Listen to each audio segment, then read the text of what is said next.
subscriber rate. Hit the fucking like button, subscribe if I knock your ass out. I'm fucking with you. UFC Vegas 76, Strickland versus Magomedov. A random main event to say the least here, guys. I'll be breaking down the main card like usual, providing free picks, leans, and what to avoid, along with some price talk. SystemSportsCapping.com to become a client today. Receive my personal plays for all sports that I'm currently handicapping. Remember, UFC cards come out after the weigh-ins on Friday. Currently just handicapping UFC PGA. It's probably the slowest time of the year for me personally. Get the summer less busy for me. Obviously NFL's around the corner, so we'll be busy, already busy with the NFL, looking at future bets for the upcoming season, throwing a little boxing, international soccer at times, but you won't see many bets from me on those sports. System capping on all social media, guys. Give me a follow over there. Free plays, everything sports betting. 13 and 3 free video plays over there on TikTok and Instagram. Weekly update. Another good week, guys. Perfect free play card for you guys. Profitable client card all over Topuria last week and Brandon Allen. That's where I was able to profit. I did parlay both of them together. Got that around even money. Took Brandon Allen by submission at plus 175, guys. There's a very clear path there for Brandon Allen if he'd stick to the game plan. At first he didn't. He was banging and striking with Silva, which got me a bit worried. But then he was able to hurt Silva on the feet, get the fight down to the ground, and find the submission later in the first round. I mentioned in the video last week, hopefully you tailed Allen by submission. Plus 175, not the best price, right? But if you look at the path here, 12 submissions by Allen, 6 times Silva got submitted. You don't see that often, a guy getting submitted that many times. And when you have a submission artist like Allen, you gotta pay that, get that price at plus 175. So we were able to do that there. Some other, obviously Topuria, I got to quickly talk about him. Excellent performance. Outstanding from Topuria. Dominated the fight. 50-42 on judges' score. I don't really agree with that, but you rarely see that, right? 10-7 rounds. Unbelievable. Unbelievable performance from Topuria. Excellent boxing. The jab was very impressive. He threw some leg kicks in there as well to mix it up, and just great patience. That's what I thought. He didn't rush in there to try to get finishes. He was patient, and the cardio checked out as well. So impressive from Topuria. I do expect him to be next in line for a title shot and fight the winner of Yair and Volk. Wouldn't mind also seeing him against Max Holloway, but not too sure if that'll happen due to Holloway fighting Korean Zombie, I think, in August. So timeline's only about 2 months off. Not too sure if that will happen or not. Big wins also I got to mention for Barber at plus money and Onama. I told you guys last week, if you're betting those fights, make sure you back both of those guys at that plus money. It was too high of plus money not to take a look at both of them. They both found the win. Impressive by Barber. Impressive by Onama. Wins too, right? Finishes. So impressive to see. A lot of dogs last week came through. UFC update here. 67% client plays on the year, guys. Very, very happy with that. Free play cards have been great as well, right? Either perfect cards, maybe one fight off here and there, but we have been cruising this year in the UFC. Plus 62.2 units long term in the UFC. 72% two-fight parlays on the year. Two-fight parlays, I like to, guys. Don't love the minus price due to it being in a single play where you don't get that money back. But if I really like two guys to win their fights, you can get it at around even money or plus money. I pull the trigger. We're cleaning up in that department this year. PGA, quick update here. Even card last week in the prop market. We did have another free play matchup winner for people that are following theirs. 13 and 3, 82%. And on the full year in the matchup department for clients, we're 66% in the matchups. No matchup this week. A lot of books did not put out matchups. A couple didn't. Wonder why, right? 7 outrights in 2023 as well highlighted, which I always have to remind everybody. Grillo plus 8,000 in the outright market. We're good for the outright market all year if we don't hit another one, but we will. Plus 81 units long-term in the prop market. NFL reminder, the last 2 years, we aren't far away from the NFL.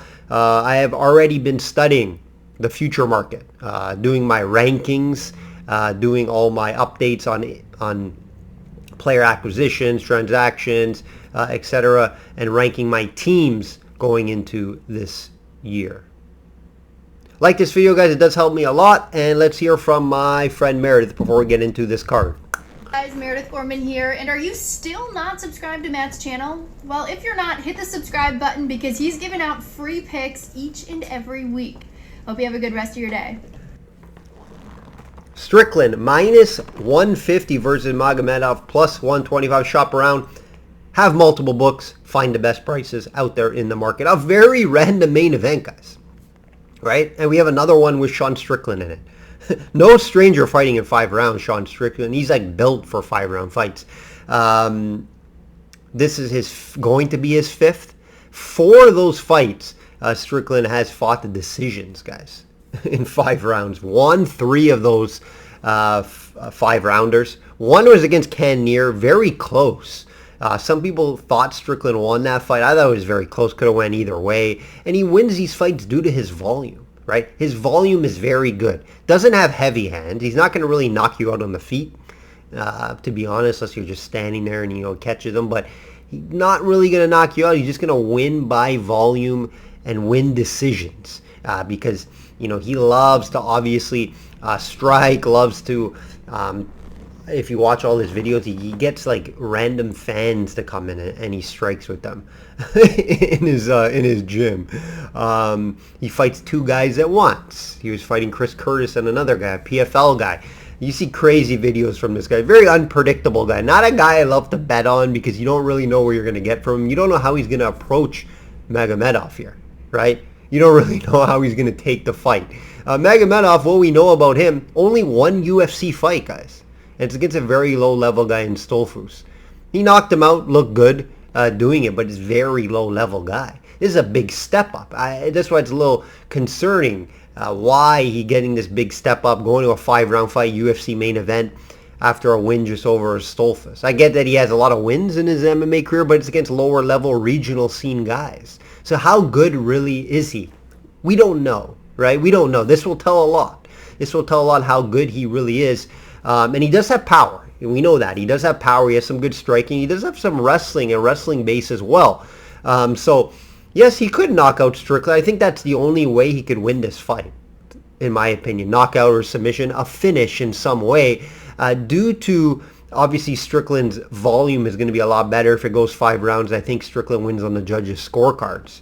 But at minus 150, it's not a terrible price. You can probably get 140, 145 out there as well on Strickland. But yeah, I haven't seen enough from Magomedov to bet him here. This probably will be a pass for me on my client card, just due to Magomedov. Yes, he does have the tools to end this fight and win this fight. Just I haven't seen enough from him to back him here. Strickland, we have seen him go 5 rounds. And like I mentioned, if this goes decision, he should win on the judges' scorecards. And Strickland really doesn't get knocked out besides the Pereira fight. I think in one other fight as well. But Pereira fight, look at the guy, right? We can't put Magomedov in that category, but he does have power to hurt Strickland and could end the fight at some point. This is why I'll be staying away from this fight. But, for video purposes, I have to back Strickland here just because I saw more from him in the UFC, in 5-round fights, in main events, in the volume category. Not an easy guy to finish. So I'm going to have to lean Strickland here for video purposes. This is not going to make my client card. Like I said, Magomedov is live here. It's not a big underdog, but he is live here to win this fight at plus 125.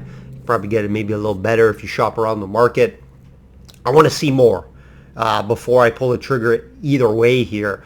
And I cannot get to either guy just due to the unknowns here with Magomedov. So this is a big fight for Magomedov. Just one quick last thing. He did fight in PFL finals before, lost to a 42-year-old guy and got finished. So when he had the biggest fight of his career, he lost it in the finals in the PFL. So that's another thing to mention. This is going to be Magomedov's biggest fight, biggest test yet. Is he going to pass it? You don't really know, right? Let's be honest with ourselves. You don't really know because, like I mentioned, the level of competition that he's been fighting. Is he ready to step up to a Strickland? And Strickland's just a guy I don't love to back with my hard-earned money every time. You just don't really know where you're going to get from him. You know he's going to go out there, strike, put up volume, and hopefully win on the judges' scorecards. That's what you're hoping here. But yeah, this won't get my money. Lean Strickland for video purposes. Asmolagolov minus 125 versus Dawson plus 100. Very competitive fight here, I expect, guys. Books have it about right. I see some minus 110, 110. I agree with that. I would have this more at minus 110. If you can get Dawson plus 100, I would lean that way. We know what we're going to see here, right? Dawson should go to the wrestling, should try to get this fight down to the ground. We know Usmagulov does have some good striking, lots of volume, loves to box.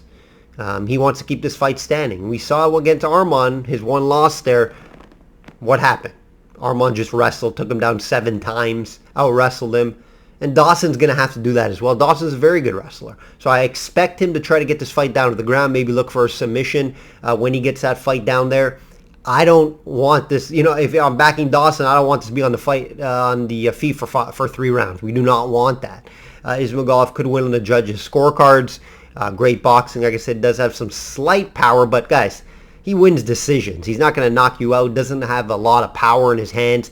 All of his wins actually have been by decision in the UFC. His one loss by decision. So yeah, I probably expect this fight to go all 3 rounds. So if you want to maybe look at the Dawson to win on the judges' scorecards, you can improve that plus 100 price. But this could be a close fight, right? Usmagulov is not a guy you love to bet against. Most of his wins, obviously, all by decision. Like I mentioned, lower level guys. As the Thiago Silva win, that was fairly impressive, but not a guy I love to bet against. But for video purposes, Dawson, this could make my client card, and it probably would improve with a Dawson by decision. Due to the grappling, I just expect him to get the fight down to the ground multiple times and not finding submission. If he does it, maybe in the later rounds. Remember, Dawson does have that late submission win over Mark Madsen. Mark Madsen, you would think that he was going to have struggling to get him down. Dawson was able to get Mark Madsen down to the ground, Olympic wrestler, right? So I expect Dawson to get Usmagulov down to the ground. That's his weakness, Usmagulov. Not a bad wrestler, but you can get him down to the ground. I expect Dawson to do that here and find a win, most likely by decision. So if I do bet this fight, it's going to be Dawson, probably more lean to a decision. Dawson seems to improve his cardio. Before, cardio was the concern with him. Still young though, right? So I have liked what I saw from him in the last 2 fights against fairly good guys. Cardio looks to be improved. So I'll back Dawson here. One last thing, Usmagulov retired after the Arman fight. He retired after the Arman fight. Now coming back for that, what does that tell you, right? So not something I would bet a huge unit on, not something I love, but I am going to back Dawson here to win this fight. Griffin plus 200 versus Morales minus 250. I'm high on Morales, love to see him, well-rounded skill set, great on the feet, has some power, and he has a wrestling background. Right, everything you like to see. Concern only 24, fighting a veteran, right? That's why the 250 is tough to get to. It could make a 2-fight parlay for me with Morales. I'm high on him, like I mentioned. I think he's going to have the power to hurt Griffin at some point in this fight. And Griffin's not going to be able to wrestle. You can see in his last few fights, he tried to wrestle and grapple. He's not going to have much success against Morales, in my opinion, if he does try to wrestle. And I think it's going to be on the feet. If it's going to be on the feet, I think Morales catches him at some point, hurts him, possibly gets the finish, if not wins on the judges' scorecards. Griffin has, obviously older fighter, has looked a little better as of late, but winning close fights. Obviously lost the Magny decision, but he's coming off a nice win, Max Griffin, in a close fight versus Tim Means, and Tim Means is just way out of his prime. Losing fights as of late, probably going to retire soon. So this is a big difference in athleticism, youth in Morales. I think Morales is going to be too quick on the feet for him. And even if he wants to wrestle, I think he has a wrestling advantage as well. So, yes, I do like Morales.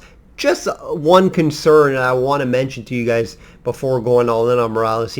It's the only 24, fighting a veteran that's been there, done that, seen it all. So, not something I love or a large Juno Morales, but Morales could make my 2-fight parlay this weekend. A little more research before that. Want to see the weigh-ins, but I am high on the guy. Is it a little too soon against a vet like this? Time will tell.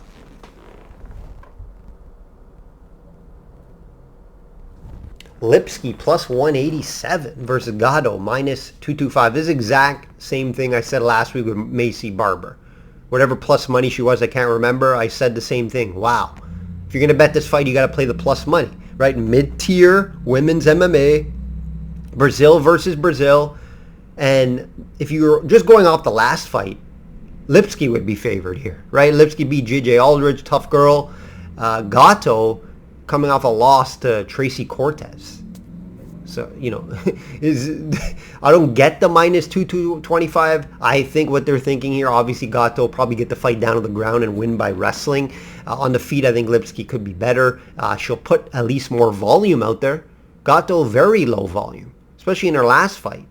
So I get why maybe Gatto's favored here, but this price is off in my opinion. And, if Gatto just sticks to the plan, tries to wrestle and keep this fight boring, I think she could obviously win this fight. But due to the pricing, Lipski plus 187, low tier, mid-tier MMA, women's MMA, sign me up at plus 187. This was a theory last week with Barber, right? That Barber and Rebus fight was more higher tier, though, women, right? This is more lower tier. So I just don't understand the price. I get Gatto's a better wrestler, could get this fight down to the ground. I get that. But Lipski at that price, moving training camps. Also, she mentioned in her interview, I didn't know this, but she was training with Amanda Nunes for that fight. So I got to back this price at plus 187. Smaller unit, of course. But yeah, of course, Gatto could just look good and just hold her down and win by wrestling. But Lipski has been training her wrestling. I like the plus 187. Obviously, she's been underwhelming in the UFC so far when there was some hype on her debut and her coming into the UFC. Nice win last time out against Aldridge. Maybe that will motivate her and get her going here. But that plus one saving, if I have to bet this fight, which you don't, but if you want to back and find some value on this card, this is definitely some value at plus 187 on Lipski. Shop around, maybe you can get even closer to plus 200. Bonfirm minus 334 versus Saint Denis plus 250. I agree with the guy being favored of Bonfirm. A lot of hype on this guy. I like what I see from him. A little high, though, on the pricing. This could be a war, fight of the night type of fight here. Bonfim's coming off a flying knee finish versus the hyped Terrence McKinney in his debut. And Saint Denis, back-to-back finishes versus lower-level guys. Don't agree with this price, like I mentioned. No love for Saint Denis here. He's the type of guy who'll come forward. Very durable. Tough to finish. This could go 3 rounds. Tough to call an outcome here. I would have to lean Bonfim to finish the fight maybe later in the fight, but I wouldn't be surprised if Saint Denis takes the punishment. He's very durable, like I mentioned. Bonfim, very... what I like about Bonfim, the power... the athleticism, willing to come forward, does seem well-rounded. But I expect this fight to stay on the feet, where I think Bonfim could hurt him with some power. Won't make my client card due to pricing, but I think Bonfim does get it done. Another prospect, another Brazilian prospect. What else is new? This is only his second fight as well. It's something, to keep in mind. He's coming off the Dana White Contender Series. And Saint Denis tough. He is tough. He could catch Bonfim. You never know by taking shots. So would I say value here on Saint Denis plus 250? Sure, but I can't get to it due to being high on Bonfim. We'll see how that one plays out. That will do it, guys. That will do it. Like I always say, bet smart and know your limits. Enjoy this card. We have a big pay-per-view card coming up next week. Should be a big client card next week for that pay-per-view. Like I always say, bet smart and know your limits.